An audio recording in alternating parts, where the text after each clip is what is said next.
Hello. Good afternoon mga guys. Dito na tayo sa may vicinity ng Nasugbo, Batangas. Ayan. Batangas area pa rin yan guys. Ayan. Medyo malabo ang panahon. Malayo na doon sa dulo. Kita.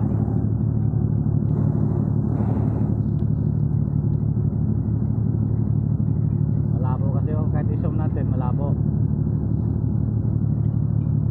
Nasugbo, Batangas, okay naman ang panahon. Yan, Fortune Island.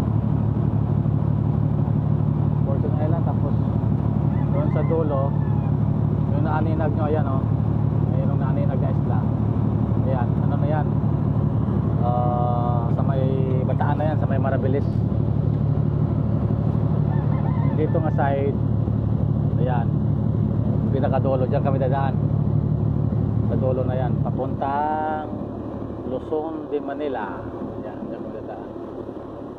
Ngayon naman ang panahon ngayon, ang weather ngayon dito sa may location namin, sa may Pasig Calatagan, maganda pa ang panahon, good weather condition dito. May swell, konti lang, katamtaman, hangin, katamtaman lang din, kaya maganda ang biyahe. Kahit sa mga maliliit na sasakyan pa dagat, pwede, kaya ito sila tumawid sa mga bangka. Ayan, pwede yan, kaya yan. Okay guys, magandang hapon uli.